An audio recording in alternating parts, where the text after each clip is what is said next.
Good morning. Welcome to Tech Talk Today, episode 240 for April 19th. My name is Noah. And I'm Angela. Hey, Angela. And of course, bringing in the time-appropriate greetings to our Mumble Room. Hi, Mumble Room. Hey, greetings. So, I think this is the first time I've ever hosted Tech Talk Today. I've definitely been on it once or twice with Chris, but I've never hosted it. So, you can help walk me through this. Absolutely. All right, great. So we go through a ton of stories, and they're all very exciting, and I haven't necessarily looked at all of them, so I would love to tell you about them, but I can't. And we're going to start with Google Play Music, getting podcast support on Android. And so basically, my understanding in the couple minutes that I've been reading this is that we have the ability to use the Google Play Music now as a podcast app.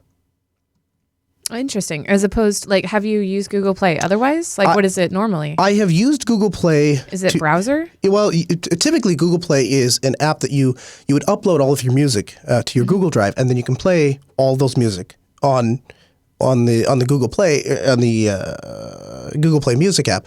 But the advantage, or at least the draw for me, was at the time they didn't have a big storage limitation, and they didn't seem to mind where you got your music from. So whether it was something you created, whether it was something that you got from a friend, maybe it's something that came off the internet, or that you legitimately purchased from the Play Music store, you were able to store all of your music on Google Play and then have access to that everywhere. So it was kind of like, if I remember right, it was the first cloud-based music player, which was really cool, a couple years ago.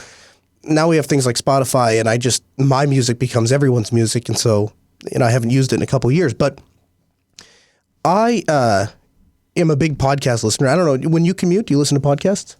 No, I listen to music, unfortunately. I should get into podcasts, but I have not yet. But if anybody wants to attempt to do that at Linux Fest Northwest this weekend, I'm all ears. On Good Podcast? Yeah. Go ahead in the Mumble Room. So when we heard about this a little while ago, we submitted the Ubuntu podcast to the Google Play podcast section. So in theory, you can find us on Google Play podcast, but we can't because we're in the UK and it's only available in the US at the moment. So while we're on there, we can't even see that we're on there. But we got the email to say we are. Well, that's good. So one of the things that stands out to me, podcasts and Google Play Music work similarly to music in that they use contextual playlists. You can listen to podcasts based on what you're doing, how you're feeling, what you're interested in, Google explained. Now, as much as we rail on Google for them data mining and making decisions based off of that, it is awfully convenient because I do have different podcasts for different parts of the day. I have a different podcast when I'm waking up, a different podcast when I'm commuting, a different podcast when I'm falling asleep. And so the ability for Google Play to know and to be able to say, this would be suggest a good podcast and say, this is what you usually listen to when you go to bed. It's actually really nice. And the other thing is, if they start to get more tracking features, one of the things I hate about Pocket Casts is it's a great podcast player for Android. But if I have, let's say I started my day listening to Dave Ramsey. And then at the end of the day, I'm listening to my photography podcast. Oh, no, we didn't have the chat room up. Oh, no, we did. Oh, we did. Okay. I switched the article so they could read. Oh, yeah. Brilliant. Keep going. So if at the end of the day, I'm listening to my photography podcast, when that episode ends, it goes back to whatever I was listening to before and then picks that up. And so if that's kind of an upbeat whatever, then I get woken up again. So if this could be aware of that, sure, that's pretty cool. Yeah. Podcasts on board, stuff you should know, How to Do Everything, Radiolab, Reply All, Mark Mahone's WTF, Chris Hardwick's The Nerd, and of course the Ubuntu Ubuntu UK podcast. That's not in the article, but I'm adding it. Yep. And Tech Talk Today is published in the Google Play podcast section. Is it? Yes. Awesome. So looks like there's a ton of content available, and it's the app is the only downside I'm seeing here is that if the app for iOS does not include this feature, and they don't have a schedule of when this feature will be available for iOS. Mm-hmm. So if you're on a freedom-hating iPhone, you are SOL. Anything else the Mumble Room wants to add, or Angela? Nada? Nope. Going once? Next story. Going twice? YouTube rolls out support for 360-degree live streams and spatial audio. What? Yeah. Article here says YouTube. Literally 360 degrees. YouTube will today begin supporting 360-degree live streaming on its service, confirming from this earlier year, stating that the feature would be in development. One of the first videos to take advantage of the more immersive format will be this year's live stream from music event Coachella. Yeah, nice. Good eyes. Where select performances at the festival will now be streamed in 360 degrees. Okay, but not manipulated by the viewer. It would be based on the photographers. And so I feel like the entire purpose of 360-degree video would be that you could, as the viewer, go select around. I can't see how. I mean, what would make a 360-degree video if it was? Well, scroll down a little more. There's an example, I guess. Oh yeah, here we go. So I guess you can drag around, but you can't move around. But you can like point your head. Like if the focus of attention is like a performer on stage, you could turn around and look at the people behind, like dancing or singing along. That might be cool. Okay, but wouldn't everyone need their own independent camera in order to be in control of the movement? Or I think what it does is you receive the whole stream. You receive all 360-degree video all the time. Oh, I see. But it only shows you what your head's pointing at. Interesting. That's really cool. Yeah, it is. That is neat. It's going to be a totally different way to experience. And I don't know. Have you ever watched a 360-degree video? No. No, the closest I've gotten is like the fisheye lens of a house. Yeah, so it's pretty cool. I have watched a video. I watched a U2 concert on that was in 360-degree video, and it's pretty amazing because you're essentially, it's like you're in the crowd and you can look around at the crowd, see what the crowd's doing. You can look up at the stage. You can look over at the sound guy, and it's hard to explain, but it actually is a really unique and cool experience. In fact, I'm not really into 3D stuff, but I could totally get into 360-degree stuff. Yeah, well, it is like the next level, of participation, because all these vloggers are trying to, put out something unique and what's the word, intrusive of their life, like, hey, look at all the things I'm doing.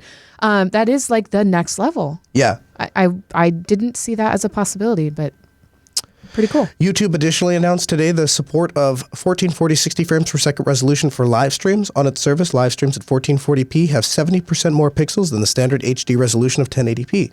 And give you an idea of the nature of improvement, this is not only offers a great experience for 360-degree streams, which are best enjoyed at high resolution and high frame rates, but the benefit of game streams too. The latter will benefit YouTube's Twitch competitor, YouTube Gaming. I know a ton of people, even the people that aren't serious about streaming their gameplay, that they will. In fact, I was playing with a guy, Counter-Strike, a couple of weeks ago, and somebody was accusing him in the game of cheating, and he's like, "Here, I'll just stream, and then you can come watch and see that I'm not cheating." And so it's not even for like the serious gamers that have like channels and stuff. A lot of people just the whole Let's Play thing is kind of taking off. Cool, Blaster. North Ranger is asking if it's compatible with cardboard, and I definitely would not know that answer. Yeah, let's see. I don't see why it wouldn't. I didn't, because if it's Here we go. It's YouTube. Here we go. This November, it brought VR videos 360-degree depth with perception to Google Cardboard and made all YouTube videos compatible with Cardboard. So sounds like it would work with Cardboard. And as I think we've talked about a couple different times on the show, various shows, is the neat thing about Google Cardboard is that it brings VR to everyone, right? It's not just for the people that have, a couple $100 to spend. So I got mine for free at Self. Oh, cool. Yeah, Google is giving out Google Cardboard, so I got one for free. Wow. All right, next article. All right, headline from the Wall Street Journal. Amazon UPS, the ante on streaming video, challenging Netflix. Ups? Oh, ups. Oh no. Why'd they capitalize ups? All right. Amazon Incorporating is firing shots across the bow for Netflix Incorporated while attempting to become the primary distribution of video streaming. The Seattle online retailer said Sunday it will begin offering its video streaming service as a standalone option for the first time. A monthly subscription will cost $8.99. Yeah. Interesting. That's competitive. Except I can't compare the library size, but it's not even close. Yeah, I would imagine it's not. The reason that I use Amazon Prime Video is simple, and that is because I already paid for Amazon Prime because I want next day shipping, right? And it just happens to be there. And so if I screw around with my computer long enough, I can get Amazon Prime Video to work under Linux, and so I may watch a video from time to time. but the library is pathetic. And what I find most irritating is there is no way to separate out stuff I get with Amazon Prime Video and stuff that they want to charge me separately for. And what's frustrating about that is I will go through and be like, what should I watch? And I'll scroll and I'll find a TV show. Oh, I want to watch that. $2.99 to buy this TV show. Well, no, I don't want to pay extra money. Actually, the only reason I was here was... They don't have a section for this is included with Prime? Not that I found. Jerks. Could be just because... Sure. Well, if you haven't found it, then they don't have a very good navigation system because you're not, you know, like that. Yeah. So I don't know that I agree with their decision here. I think that at this stage in the game, Amazon would be much better continuing to push the video service as just an extra perk for Prime members and sell Prime on the basis of awesome 2-day shipping, awesome, inexpensive 1-day shipping.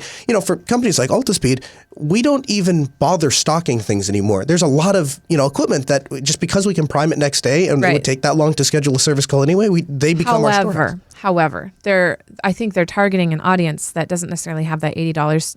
Like when you put it all in one, right? Because Prime is $80 now, or is it $99? It's expensive. Yeah, let's say it's $100. They don't want to pay that all at once, but if they pay $8 a month, that's 10 months of free streaming. If they're not internet, online buyers, right? But you don't get shipping with the $8.99, right? That's just the service. Yeah, right. I understand that. Yeah, but if they don't order online as it is, then they're not really, they're saving money by having a 10-month service. I don't know. That's true. Well, but I guess my question would be, why would I pay $8.99 for Amazon Prime when I can go get Netflix for the same price? Or slightly, I mean, it's a little bit more. It's what they'd probably do is do both. Yeah. I have yet to find anything that's on Amazon Prime that's not on Netflix. I mean, I'm sure it's out there. I'm sure there's some, video or TV show out there, but I haven't found it. Anything I want to watch seems to always be on Netflix. In fact, Rakai says you can get Prime month to month now. Oh, well, that's cool. Know that. See, that would make for a much better move on Amazon's part than offering Prime streaming as an independent service. Okay. Headline: Comcast. I guess headline is Comcast. Comcast is one of pay TV's most important and infamous companies. The monopolistic grip, a huge swath on the United States, which makes them a popular subject of blogs like ours. But just how big is Comcast really? What happens when you compare their subscriber numbers to, say, Netflix? Well, Comcast gets clobbered. According to their report, Comcast ended in 2015 with 22,347,000 video subscribers. Netflix's own shareholders report listed the U.S. membership base at 44,740,000 strong. That's 102% more than Comcast, a staggering statistic. I can't read today. Yeah, you can't, but it's okay. So it's Comcast has 22 million, whereas Netflix has 44 million. And so it's a lot more. But yeah, it's because, it's the day and age where you pay for a bunch of content, 90% of it that you're not even going to watch is over. Yeah. My aunt signed up for, and she's with, it's not actually Comcast, but it's like one of their little subsidiary that they bought out. Mm-hmm. And she bought their basic cable package, and they gave her like 75 channels, but she wanted like Fox News and like, I think like Court TV or whatever, True TV or whatever they call it. Yeah. And they're like, oh, no, those channels are super popular, so they're part of the blah, blah, blah advanced package. And it's like, what we have done is taken all the crappy channels and that you don't really want and put them into like a basic price. Right. So that you have something to start from. So that they can advertise as low as $30 a month. Right. Well, nobody wants $30 a month content. Right. That's right. So this, the a la carte thing, like Netflix, where I pick what I want to watch makes a lot of sense. And, we went to OSCON, right? And we had the kids up there. And so little Noah, that was one of the first times he'd ever experienced cable TV. And so he's watching TV and he's like, Dad, I want to watch XYZ. And I said, well, you don't get a choice. I mean, this is what's on, so this is what you watch. And then, of course, he's getting interrupted every 15 minutes, which he's frustrated about. Yes. And then the next night he goes, can we watch that again? I'm like, no, you watch whatever's on again because you don't get to pick. Mm-hmm. And it underlines how antiquated the idea of cable TV is. I mean, it's just unbelievably silly. And it's funny because like you can see the entire industry shifting. AT&T is starting to try to bundle DirecTV if you buy their service, and you have, the cable companies are trying to bundle it with your internet. And yep. Mumble Room, what do you guys use for your TV solutions? Does anyone have cable TV in here? I actually just finally cut the cord on mine. So I'm still having a hard time with it because I like watching stuff on time, so I can watch this and then go do something else. So I might get a TV antenna because they're still doing over-the-air broadcasters. Oh yeah, over-the-air HD, yeah. But one thing that I was talking to a friend of mine that's in television, and a lot of the times cable companies don't care about the consumer. They care about getting the packages up so they can sell them to advertisers. That's who they care about. They don't care about doing stuff a la carte and things like that. It would be great, and it would be a lot more competitive, but ultimately in the end, they either need to adapt or they're going to see their customer base erode to just internet usage at this point. Anybody else? Yeah, I have cable in the UK as well, and I also subscribe to Netflix too. So because of the stuff that's on Netflix that isn't on my cable subscription, but I have every single channel in HD cable subscription and internet and phone and everything bundled together. I wish I didn't, but unfortunately it's the most cost-effective way to do it. Right? Isn't that weird? I tried to cancel our home phone at one point, and they were like, well, it'll cost you more just to have just the internet. I'm like, well, but I don't use this phone, and according to my bill, I'm paying $60 a month for it. So how is that possible? Okay. Wow. It was really dumb. But what they end up doing is they just end up gouging you so that you're going to pay for the phone whether you want the phone or not, and then if you want to pay a little extra, you can have both the phone and internet. Yeah. That was exactly my experience with Comcast. I do have both internet and TV. And to be honest, when they mailed me the cable box, it never even came out of the closet and never got hooked up. North Ranger, do you have Mid-Continent in your area? It's Comcast in Minnesota, but you don't have to go very far west to hit Mid-Continent. Okay. If Mid-Continent ever comes to you, switch immediately. Don't think, don't hesitate, switch, because they are the best, hands down the best ISP I've ever worked with in my life. Which is bizarre, too, because they're 49% owned by Comcast. They are, but for whatever reason, the people in South Dakota, the powers that be, they kind of maintain their own autonomy there somehow. All right, this next story, I'll give you a little background, and this is actually probably the most interesting story out of the bunch, at least to me personally. DJI has released a brand new drone, and a little background. Way back, 4, 5, 6 years ago, Linux Action Show did a runs Linux on I think it was a Parrot drone that ran Linux, right? And the first time I saw a drone that took off, a remote-controlled RC quadcopter, I said, I should put a camera on that. That would make for amazing shots. And I was thinking my kids going down the sidewalk and this camera going up and following him. I thought, what cool shots I could get from that. Well, DJI has taken over the industry. They've become the industry standard, especially in the broadcast world. And they have many, many, many, many documentaries and National Geographic stuff that is filmed in forests and stuff like that. What they used to have to contract with a helicopter and have a camera guy hanging out, it would cost thousands and thousands of dollars. Now people are doing for a couple $100, or in the professional world, a couple $1,000. And they've just released the M600, that's what it is. The M600, and basically, the article goes on to say, the film and television industry are gathered in Las Vegas this weekend for the National Association's Broadcaster, or NAB, annual summit. And this evening, DJI showed off 2 new products aimed at big-budget productions rolling out in Hollywood. Claudio Miranda, the Academy Award-winning director of photography on Life of Pi, was on hand to help unveil the Mattress 600, or the M600, at a cost of $4,599. And it's a drone with a laundry list of cutting-edge capabilities on board. The main pitch is the heavy lifter that you want to get your fancy cinema camera up in the air. The M600 has a new video downlink, the Lightbridge 2, which can stream 1080p at 60 frames per second of a distance up to 3 miles. It has a new flight controller called the A3, which is available with 3 GPS units and IMUs, allowing it to precisely determine the position and repeat a flight path with a specific shot and centimeter precision. So for those of you that aren't getting exactly what this means, that means that a director can stand up and say, I want my talents, and I use the term talents loosely, to start over here and walk, straight these 10 feet. And then he can take the drone and map the camera shot exactly how he would like it. And then when he calls action and his talents start moving, he hits that repeat button, and all of a sudden he has the perfect crane shot without having a crane operator and without hiring a helicopter and without, having a bunch of special. Everything is contained right in this tiny little unit. Right. So why don't you play the video at the top of the article? I don't know if that's the one. Oh, really? Is there one at the top? Yeah, play that one. So the thing is, 4,000 is kind of a lot, except that you're saving on so much. And it's obviously it's high enough quality. Turn up number 5.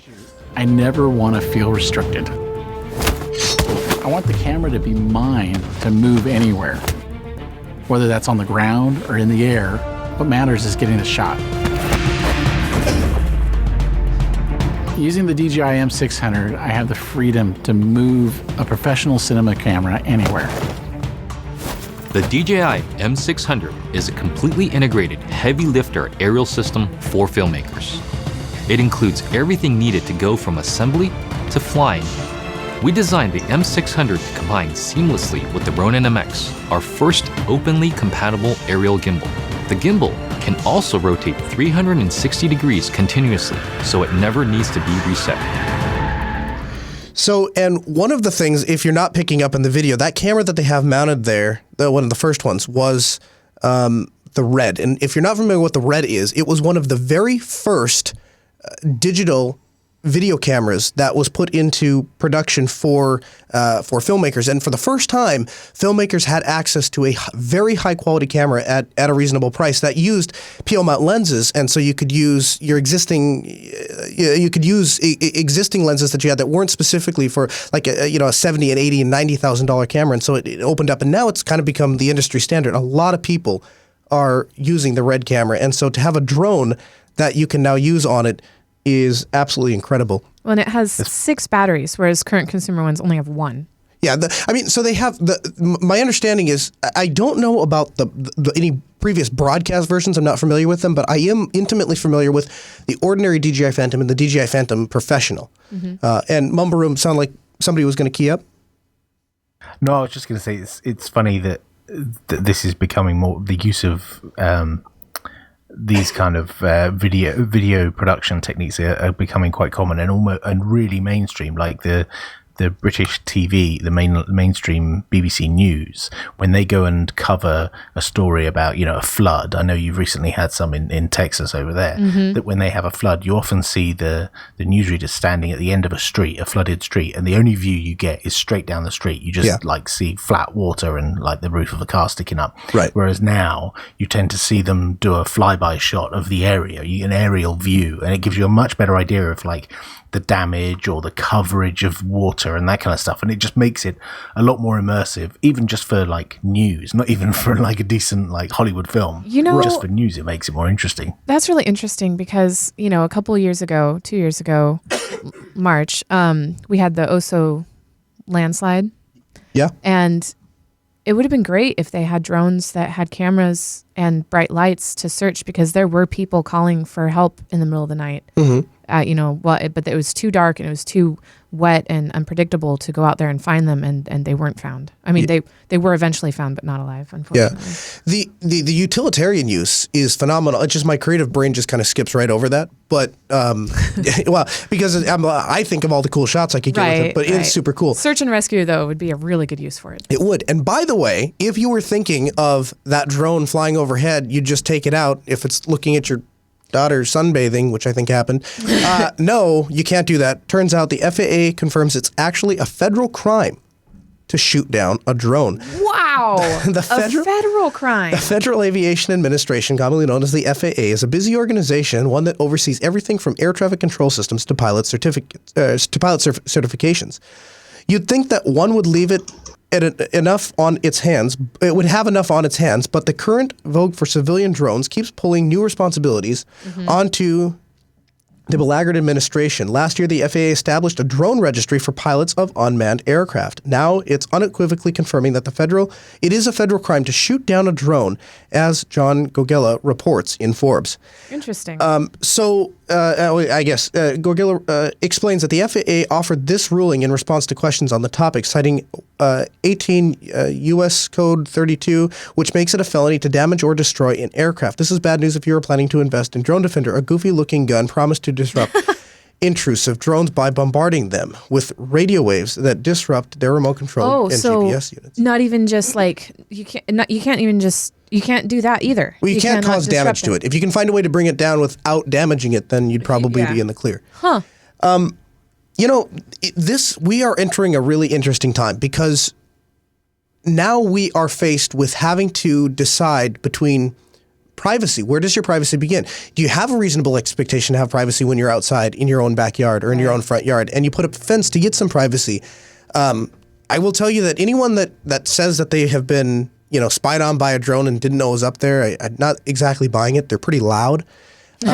So, but I don't know. I really don't know where this is going to go. I can tell you this. I definitively think, because I've got a lot of friends that are in the aviation community, both in air traffic control side and commercial airline pilots, and they are unequivocally against drones. Like all of them come down at the same place and say, leave flying aircraft to professionals. If you want to fly it at a certain height in your backyard, that's fine. But when you start, going up, a mile, 2 miles in the air and you're flying around, then you're encroaching on us and we care. Well, it's understandable when they're flying a tin can containing hundreds of people and you're just flying a little thing with a crappy camera hanging off the bottom. Yeah. I know which one I value higher. Yes. In fact, this week, a pilot landing at Heathrow said that his Airbus A320 was hit by a drone. Yes, it was. That happened. The concern that I have simply is that the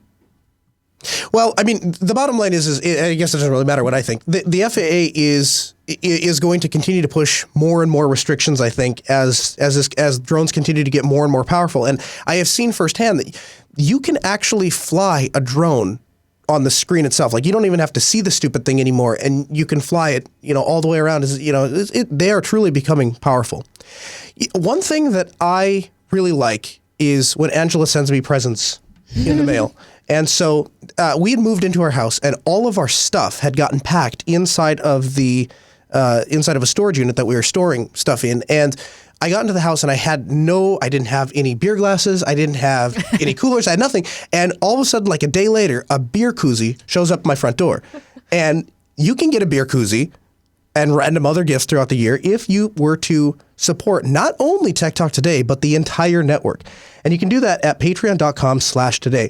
Now, this is a way for you to show that you care about the network and that you value the network. And if you're the kind of person that says, I want less ad spots. I don't like ads. I don't want ads.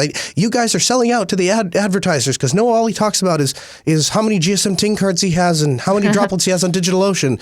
If that's you, stop complaining and go put your money where your mouth is. Go to patreon.com/today. Now, here is a special offer, a special one-time offer.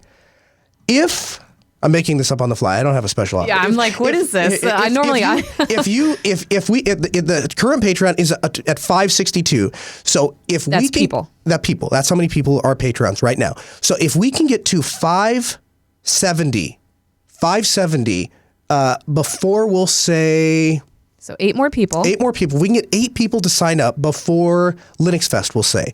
And that would show Chris that even though Noah has staggered his way through this entire show, we got a couple patrons, so he actually did a reasonable job. If we can do that, I will, and this is where I'm falling short. Yeah, what am I going to do? I'm going to do something, I'll do something crazy. Okay, you think about that. I'm just going to say, Tech Talk Today, patreon.com/today supports the whole network. But also, if you do watch Unfilter and that's more your bag, you can support us there as well. Patreon.com/Unfilter. Oh, that's a good idea. If you want political content. Yeah, because we do. I mean, people do want to support in both places, but we understand you can't do that. But so if you want to represent and support Jupiter Broadcasting, you can do either one. All right, here's what I'll do. If you guys go over and we get up to $570? Yes. If we get to $570, I will wear a window shirt to Linux Fest Northwest. Wow. I will wear a Windows You're going to have to go Vista find shirt. one, right? I will wear a Windows Vista shirt to Linux Fest Northwest if we can get to 570 patrons. I think we will. So we can salvage I hope so. I hope that that chat room and the listeners come together and say, we forgive you, Noah, for totally botching this episode. Yep. And let me just clarify, the can koozie that Noah received in the mail is for the swag level members. Oh yeah, you have to be a good Patreon. Yeah, there's a limited number of those. So just check out the different Patreon levels on patreon.com/today. And remember that you can submit your content for the shows at techtalktoday.reddit.com. I was just thinking. Oh, no. Now I'm in trouble. No. What if we got to like 600 and then I'll wear a Microsoft shirt too? Like, wow, that's like a lot more. We go all in. Like both of us. So 8 for Noah and 40 for you? Well, or 48 otherwise I'm there to promote. Otherwise I'm there to promote my brand, not Microsoft. Yeah. So maybe I should have checked with you before I. No, this is genius. I say, okay, I just think that'd be great. What if we did it? Or I'll wear an Apple shirt. So you'll wear a Windows shirt, I'll wear an Apple shirt. Okay. Yeah. Hi, I'm a Mac. I'm a PC. Oh my God, you guys are welcome to Linux Fest. Dude, and the thing is, we're going to be on the live stream. Yeah, in front of the cameras. What did I get myself into? So, okay, so what was the number? All right, it's 560 right now, 560 something. 562 right now. 562. So if we get to 600, I feel like we should one up at just one more. Hold on, let me go see if I have an Apple shirt right here. 601. Well, if you don't. 601. We should, because dude, if we're doing this. 601. Because otherwise we're marking Linux Fest Northwest 2016 coverage forever, and like we go out to after parties, we got to wear that stuff. Yeah, this feels like Calvin, pissing on the Ford or whatever, or whatever. 601. 601. Okay, so anyway, you can contribute at any level. So even if it's just $3 a month, $3 a month is not even a coffee a month. Because I gotta go buy an Apple shirt if this. I might have one. Okay, all right. I might have one back at my house. Do you have one of the girl top cut ones? That would be great. No, I do not. We're gonna buy. I do not personally. I'm gonna buy one. I get to pick more than 601. Dude. I get to pick out this. I get to pick out this shirt if this happens. Okay, do you have an end of show clip? Yes. Well, actually, I think just one last story, if that's okay. Okay, but you need to soundboard it. Okay. Introduction. Yep. So I think is he on the right soundboard for the Kickstarter? Oh my gosh. Wait. Are you asking me? No, it looks like he's looking at Richard Stallman clips. Why don't you fire off an RMS clip while you're over there? I experienced and look life for the in T3 freedom. tab there. No, good job. Real smooth. Just smooth like butter. Yeah. Oh yeah. All right, here we go. All right, so Fixit IT leads relocation. So they're looking for open-minded computer problem solvers looking for a place to call their own. I get it. See, this is why I should read these stories. Yeah, you should. And this is the second show on the network that I have screwed up because I don't bother to prepare. You can contribute to us without selecting a perk. Just click select a perk at the bottom and you'll be given an option. Thanks. What?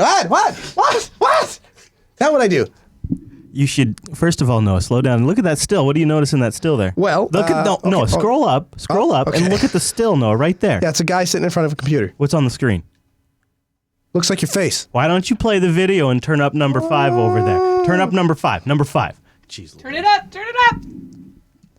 Please. If you'd like to come with me, I'll take you on a little guided tour around. I know this guy. Look at that shirt. Where we do most of the repairs for our PCs. Did you see his shirt? Yeah, I know this guy. Our volunteers, Sev, working on a laptop. He's my friend on Telegram. Sev, what are you doing at the moment? Putting the machine back together after disassembling it and trying to fix this. These people sound British. All right, okay. Yeah, the guy is British. He actually, I think he got a job actually for being laptops and everything listening to Lass. That we work on, and then we recondition them, and then we put them up for sale in our showroom, which I'll take you to now. If you want to follow me this way. Rocking the Linux Action Show sweatshirt. So, as you can see, we've got plenty of PCs here that we've already made up. They all come with Ubuntu Mate on. And there's one over there that's actually got Windows 10 on as well, which is a gaming PC. This is the one that you can see there with the blue lights. So I'm going to pass you on to Al, who's one of the other directors here, who's actually on one system that's working already. So as you can see, I'm using a £20 PC to watch YouTube. I'm watching Linux Action Show, which is one of the YouTube channels. And You can see it's working fine. It's a fully functional internet PC, and our idea is just to get these out to as many people as possible at the £20 price point. So, in closing, the reason why we're trying to get funding is because we've been told that we have to move out of this property, and we've been given 60 days to do it. As you're probably not aware, the Leeds market is very buoyant at the moment, and renting a property does cost a lot of money. Money that we don't have. So we're hoping that after you see this video, you will get on board with us, donate a little bit, and hopefully you'll be able to pick up a reward, because there's plenty of rewards on there as well for you. So hopefully you'll donate to us, and everything will work out. Hope to hear from you soon. Cheers. Bye-bye. So that's awesome. And that guy, actually, I recognized his face when he showed up here. And of course, I can't find things fast enough, but he actually gave me a whole bunch more information on this particular project, stuff that I'm not seeing on this page. So it would have been really cool if my phone would have cooperated and I could have found one of the 15,000 telegrams that I had. Do you need to borrow Angie's iPhone? I know. I think it would have the same amount of telegram conversations on the iFizzle there. The entire weekend has been an that's Android really hitting cool. party, so. Yeah, it really is.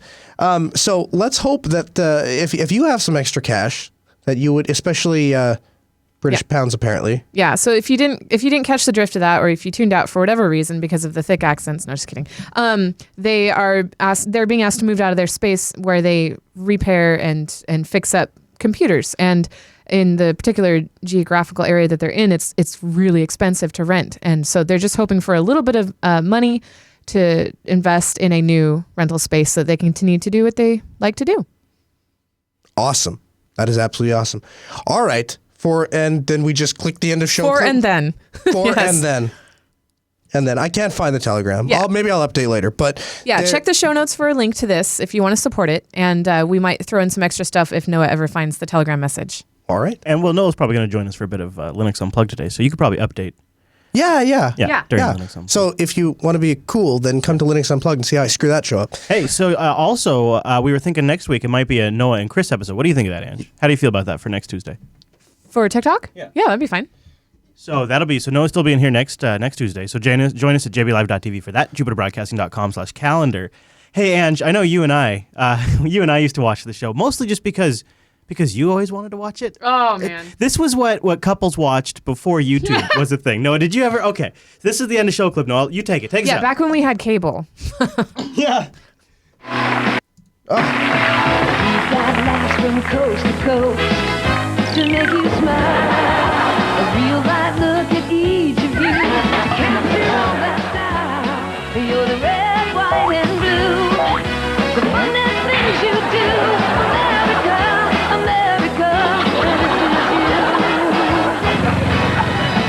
Stories from your friends next door, but they never told.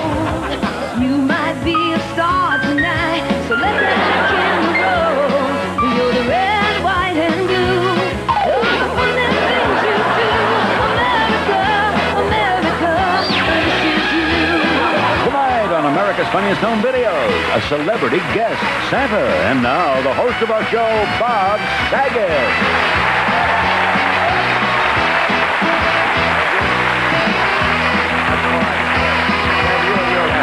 You don't have to do that. It's just not necessary.